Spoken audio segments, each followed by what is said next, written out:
नमस्कार दोस्तों, स्वागत है आपका। आज के इस वीडियो में हम क्लास 12 इंग्लिश की फ्लेमिंगो बुक से एक बहुत ही खूबसूरत कविता पढ़ने जा रहे हैं जिसका नाम है कीपिंग क्वाइट। इस पोयम को लिखा है नोबेल पुरस्कार विजेता पैब्लो नेरुंडा ने।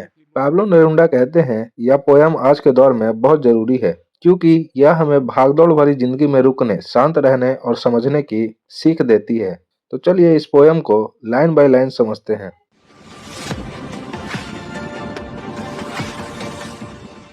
सबसे पहले हम पोएट के बारे में देखेंगे, यानी पोएट्स इंट्रोडक्शन। पाब्लो नेरुंडा का असली नाम नेफ्ताली रिकार्डो रेयस है और उनका जन्म चाइल्ड नाम के देश में हुआ था। उन्हें साल 1971 में साहित्य यानी लिटरेचर के लिए नोबेल प्राइज मिला था। इस कविता के माध्यम से कवि दो मुख्य बातों पर जोर देते हैं।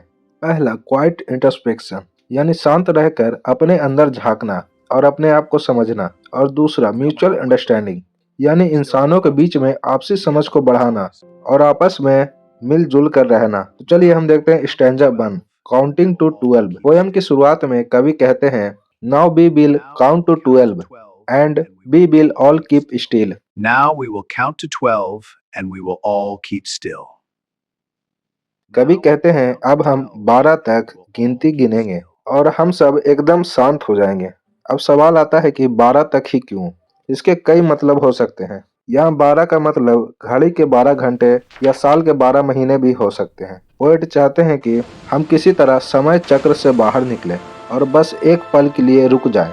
अब हम देखते हैं stanza 2, no language and no movement. For burns on the face of the earth, let's not speak in any language, let's stop for 1 second and not move our arms so much. कवि विनती करते हैं कि इस धरती पर बस एक बार के लिए चलिए हम किसी भी भाषा में बात ना करें, क्योंकि भाषाएं अक्सर हमें बांटती है। जब कोई कुछ बोलेगा ही नहीं तो सिर्फ चारों ओर चुप्पी यानी साइलेंस होगी जो हम सबको एक साथ जोड़ेगी। कवि कहते हैं बस एक सेकंड के लिए रुक जाओ and not move our arms so much. यहाँ आर्म्स का दो मतलब है।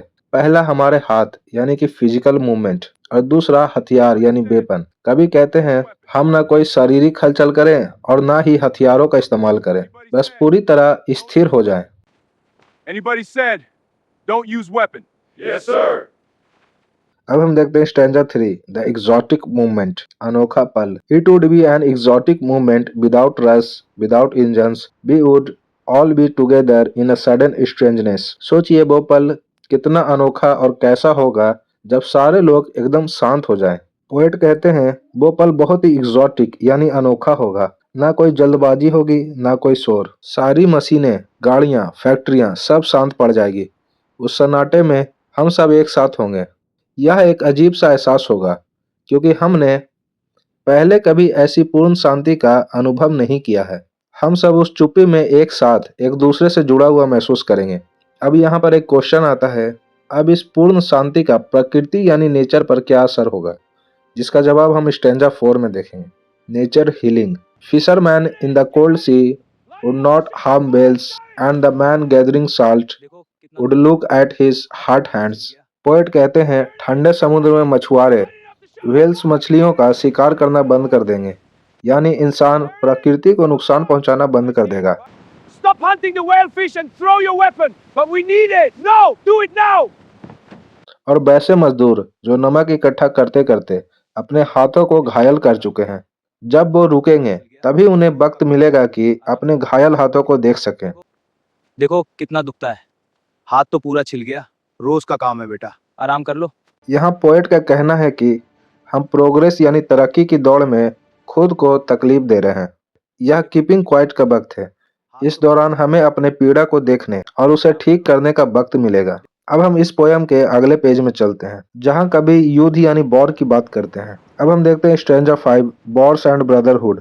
Those who prepare green wars, wars with gas, war with fire, victory with no survivor. यहाँ कभी दो तरह के युद्धों की निंदा करते हैं। पहला ग्रीन वॉर यानी प्रकृति के खिलाफ जंग, जैसे पेड़ काटना और पॉल्यूशन, और दूसरा war with gas and fire यानी रासायनिक और परमाणु युद्ध, केमिकल एंड न्यूक्लियर वॉर्स, जैसे जहरीली गैसें और बमों वाले युद्ध। कभी कहते हैं ऐसी जीत का क्या फायदा जहां विक्ट्री विद नो सर्वाइवर हो, यानी जीत तो मिले लेकिन जश्न मनाने के लिए कोई जिंदा ही ना बचा हो। यहाँ एक सवाल आता है, तो कवि उन्हें क्या करने की सलाह देते हैं? Would put on clean clothes and walk about with their brothers in the shade doing nothing.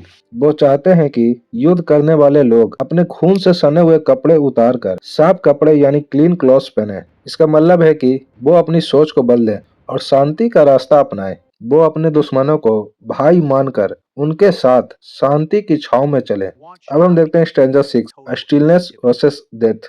What I want should not be confused with total inactivity. Life is what it is about. I want no track with death. Want should not be confused with total inactivity. यहाँ poet एक बहुत बड़ी गलतफहमी को दूर करते हैं। Pablo Neruda कहते हैं, मेरी शांति का मतलब पूर्ण निष्क्रियता यानी टोटल इनएक्टिविटी मत समझ लेना। टोटल इनएक्टिविटी का मतलब तो डेथ होता है। कवि यहाँ साफ साफ शब्दों में कहते हैं, I want no truck with death, यानी मेरा मृत्यु से कोई लेना देना नहीं है। वो चाहते हैं कि हम जीवित रहें, बस कुछ पल के लिए रुक कर सोचें। जिंदगी चलने का नाम है, रुकने का नहीं। लेकिन सही दिशा में चलने के लिए कुछ पल रुक कर सोचना जरूरी है। अब हम देखते हैं stanza 7 sadness versus understanding. If we are not so single minded about keeping our lives moving and for once could do nothing. इस स्टैंजा में कभी हम इंसानों की सबसे बड़ी कमी बताते हैं। हम इंसान बहुत ही सिंगल माइंडेड यानी स्वार्थी या फिर अपनी धुन में रहने वाले बन गए हैं। हमें बस अपनी लाइफ को चलाते रहना, काम करना और हमेशा के लिए भागते रहना है। पोएट कहते हैं, अगर हम एक बार के लिए यह भागदौड़ रोक दें और कुछ न करें तो शायद perhaps a huge silence might interrupt this sadness of never understanding ourselves and of threatening ourselves with death. तो शायद एक ह्यूज साइलेंस हमारी उस उदासी को तोड़ दे। और वो उदासी क्या है? खुद को कभी ना समझ पाने की उदासी। हम हमेशा मौत के डर में जीते हैं। कभी कहते हैं, शांति हमें उस डर से बाहर निकालेगी और हमें खुद से मिलवाएगी। अब हम देखते हैं stanza 8 lesson from the earth. Perhaps the earth can teach us as when everything seems dead and later proves to be alive. Poem के अंत में कवि हमें अर्थ से सीखने को कहते हैं। सर्दियों के मौसम में धरती कैसी लगती है? बिल्कुल शांत, जैसे सब कुछ डेड हो गया हो। पेड़ सूखे, जमीन बंजर, लेकिन फिर भी धरती मरी नहीं होती है, बस आराम कर रही होती है। जैसे ही मौसम बदलता है, वही धरती फिर से हरी भरी हो जाती है।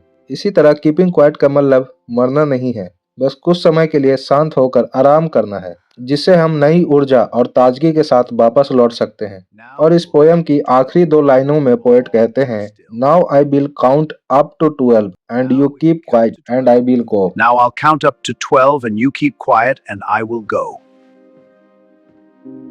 कवि ने अपना संदेश दे दिया। अब वो 12 तक गिनेंगे और चाहते हैं कि आप शांत हो जाएं और फिर वो वहां से चले जाएंगे ताकि आप अपनी शांति की यात्रा में खुद को पहचान सकें।